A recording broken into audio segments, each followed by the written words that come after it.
What's the dumbest way you've hurt yourself?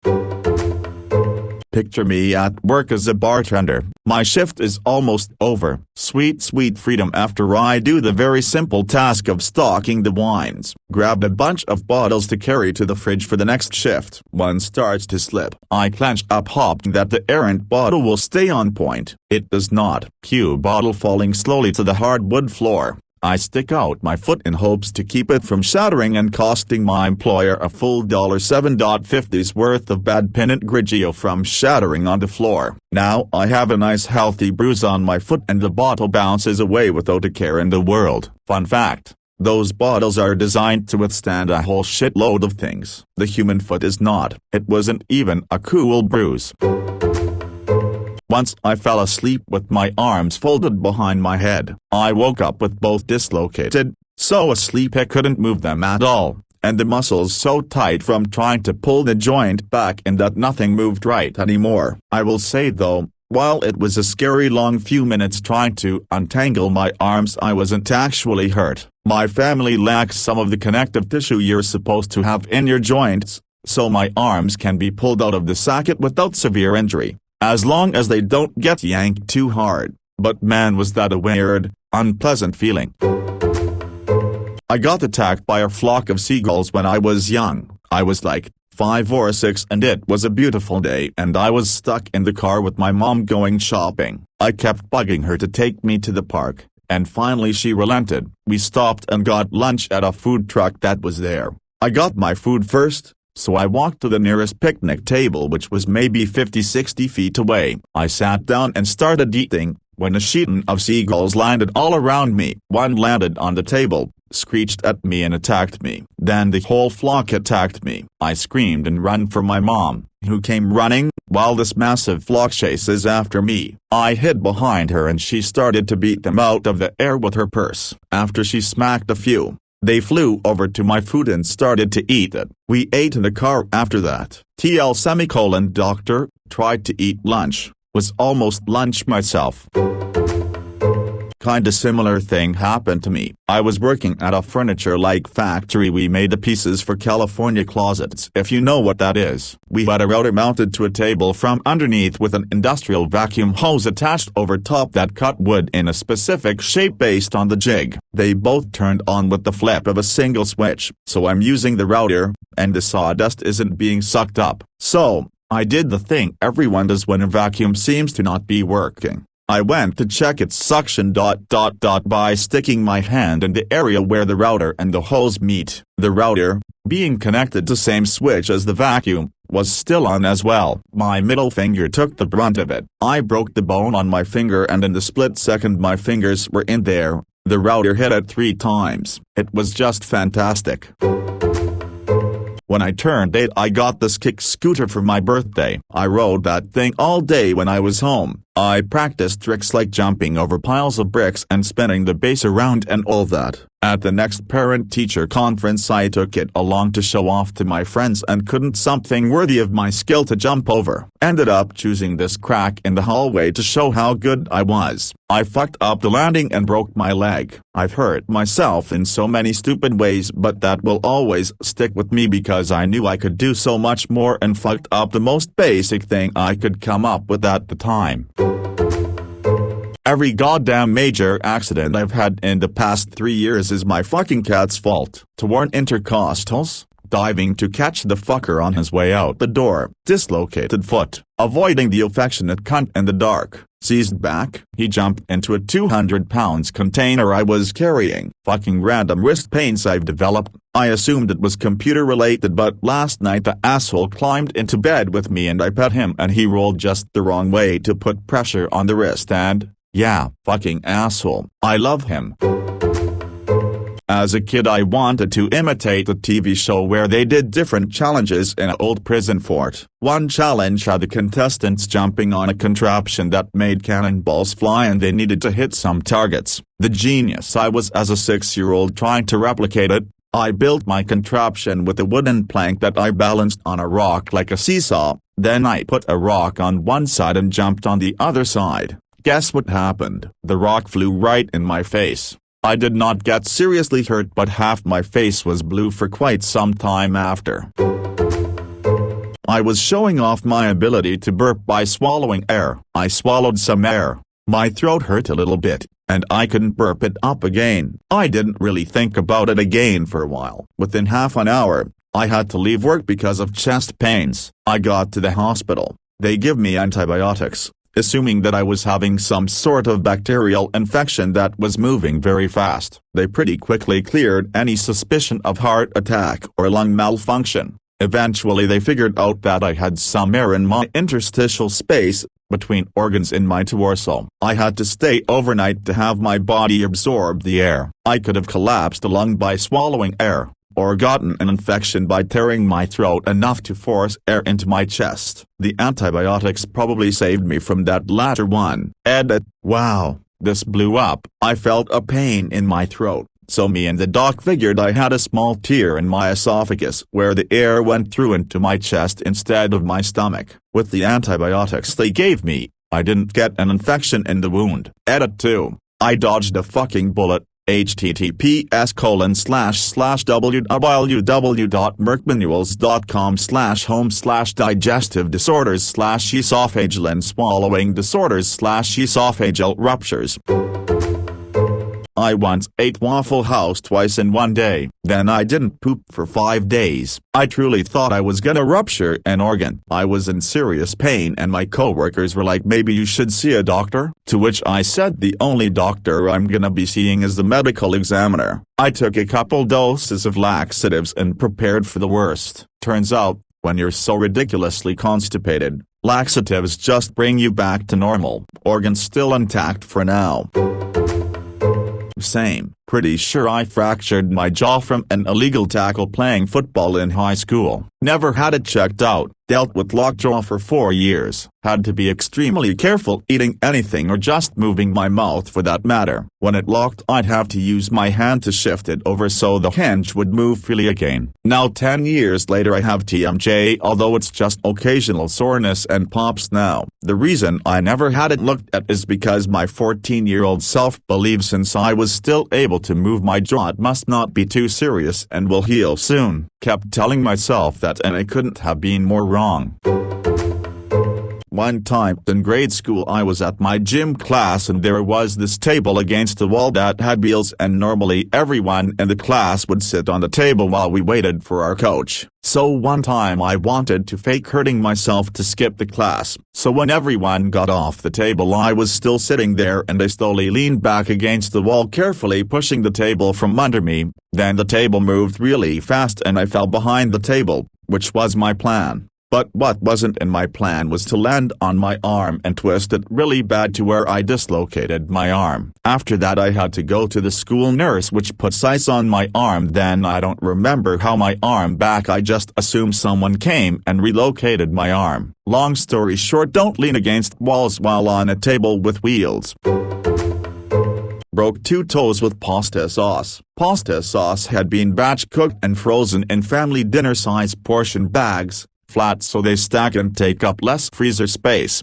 300 to 400 milliliters bag. Unsure of actual weight. Floor around freezer is ceramic tile. I had bare feet. Dropped sauce pack and it fell thin edge down. Axed like a Tom murdering dull knife smashing into my toes and getting no resistance the other side from the ceramic tiles. They took so long to heal. But all anyone could do was buddy strap and splint them because they were clean breaks.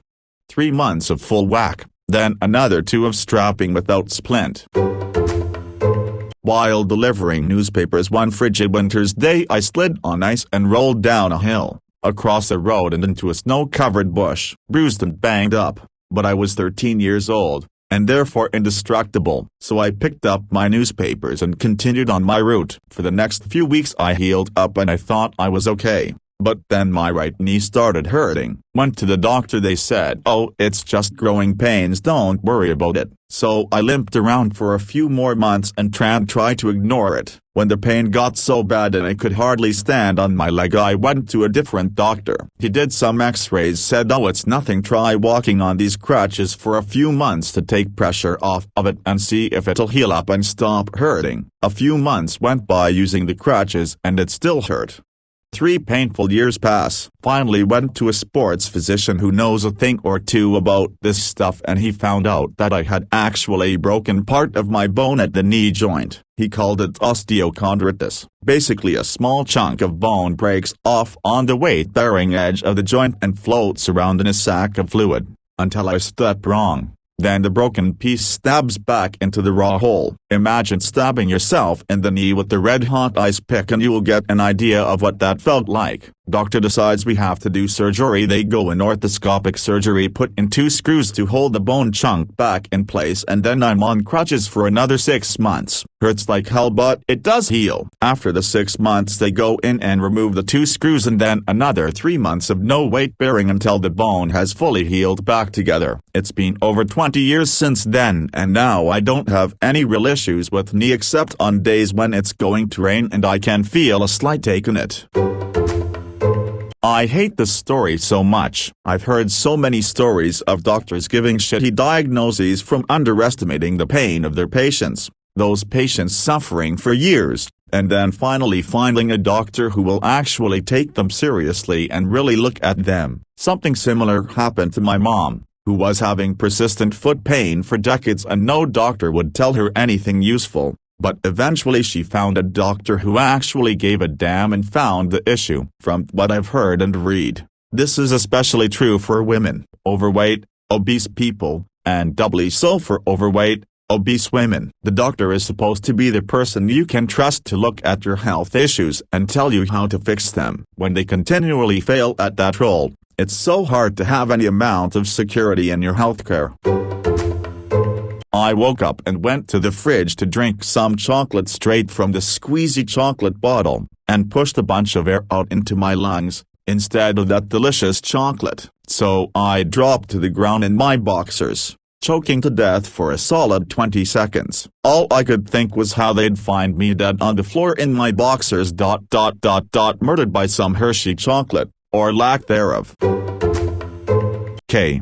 So this will make me look like a total ass. So 2 years ago I was down at our local GA football grounds, while one of my daughters was training. I was having a mess around with my other girl. The goal ball went into the goal, and through a hole in the net. I tried putting my foot through the hole to get the ball, but my director ran around and got the ball and ran off with it. I went to give chase, but my foot was still in the hole in the net. I upended myself, came down hard on my chest and fractured 4 ribs. Recently my mom bought me a red fish at the market, dead, to eat, and I was super excited and wanted to send a pic of the fish to my dad since it looked hella cool. So I asked my boy to take a picture of it since it was too big to hold it with one hand. I realized the light in the kitchen was bad and decided to take the picture outside in the garden. Since I was so excited, I walked very fast and was full of happiness holding my red fish and about to take a nice pic in the garden. I ended up missing a step up and flew into the garden. My red fish flew far beyond me. My ankle never hurted so badly before. I wasn't able to get up, so my boy brought me the fish and took a picture of me holding it while laying in the grass. My tape is torn, but I got a great pic of the fish. Smile.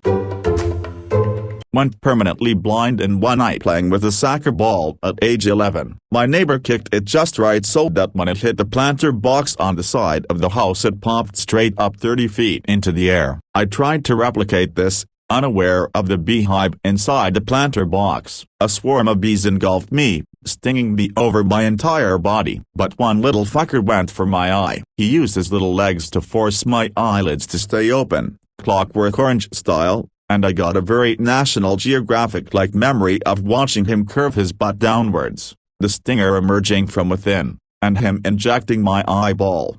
30 octoseconds later I'm still legally blind in that eye.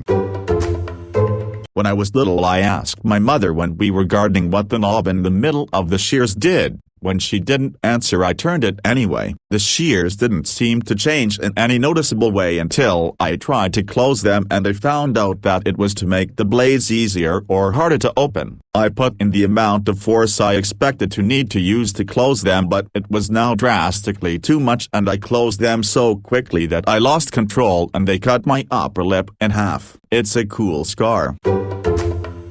That's a long list. Cutting my fingers while cleaning the dishwasher ain't even top 10. Braking with front brakes on the bike might be top 5. Other than that, I have been allowed to drink beer at 16. Germany, fuck yeah. Balancing drunk on a 2-finger wide, diameter, greater than round, rail, broached. 2 of my ribs. I was skiing a few times back in those days, before Corona. My skies are wide. I am an amateur free skier, so to say. Friends jumped over some bums while I took another bum that was actually a tree. Both binding went off and I had a flat landing until the 90 centimeters powder. I didn't hurt myself, but yeah, same ski trip. It was so FK and warm, 5 degrees Celsius on roughly 2,000 meters height. I skied in a pullover. Failing, my blue pullover was white, wet and heavyweight. They had a deal on Thursday's 1x Joggermeister €1 from 1618 Colin no oh. Gods, I was drunk back then.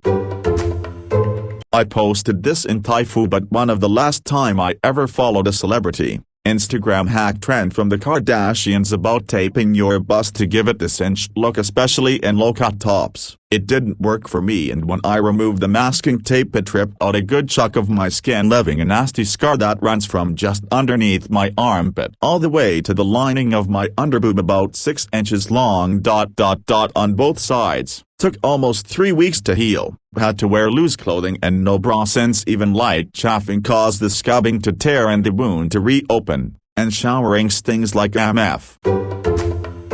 This is also a very southern way to hurt myself. I burned my foot when a small piece of bacon fat popped out of my cast iron skillet as I was making breakfast gravy. I had cooked bacon in the skillet, then used the rendered fat to make gravy and left the bits of bacon in there as well. The bacon piece was covered in the gravy, so instead of just sliding off the top of my foot, it stuck there. By the time I could get it wiped off and my foot rinsed, it was so scalded that it eventually blistered up and was so very painful. It was impossible to wear a shoe for a few days afterwards. One of two things: accidentally knocked a steam iron off the top of the wardrobe whilst lying on the floor and reaching for something underneath the wardrobe, and it hit me in the forehead. There was a lot of blood. I always refer to this as the time I wily coyoted myself. I was using a Stanley knife blade to cut some wires and accidentally pressed on the sharp edge of the blade twice. I had deep cuts on the end of both of my index fingers and spent a week walking around looking like Yosemite Sam as I tried not to bang them. I was doing the dishes by hand. No filthy dishwashers in my house, thank you. Well, dropped a glass and instinctively put my foot out to catch it. Forgot I had bare feet. Glass cuts foot open about an inch. Looks deep but doesn't really bleed, so should have to go get that stitched. Tried to put a shoe on and my big toe didn't work. 1 operation, 2 nights in hospital and 5 weeks in a Storie cast. Cut the tendon leading to my toe. So protect your feet doing dishes, people.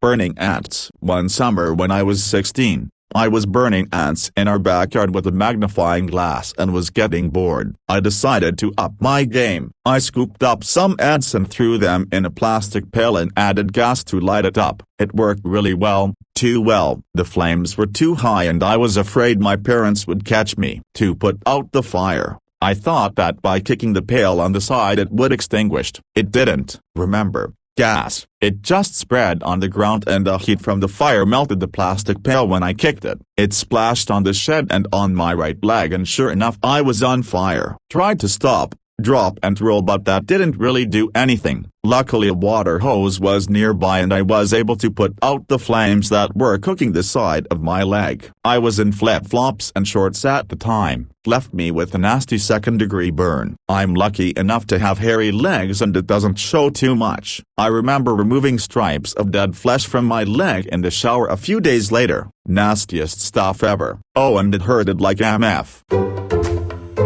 I don't know which is the dumbest, so it's list time. I have been hit by 11 cars since I was 12 years old. I have never been in a car. They hit my actual body. I'm just stupid and don't pay attention. I cut my index finger on my left hand off, twice. Once at age 5-ish, opening a tube of plastic bubble stuff. Didn't know about the pointed cap, but I knew my mom had surgical scissors. Second time I was about 9, I had been gifted a Swiss Army knife, and decided I could make my molded glow-in-the-dark sword or grayskull too. Ended badly, sewed back on both times, cut my thumb mostly off cutting a watermelon. Nuff said, surgery required. Camping in a hammock. Went to pee at like 2 a.m., came back, hopped into my hammock to go back to sleep. Actually hopped over my hammock, which I had hung at the edge of a small ledge, fell ass backwards and broke my wrist. Went into shock, slept it off and hiked out the next morning. Made coffee with a cup top filter in my boxers. Knocked over filter. Severely burned my junk,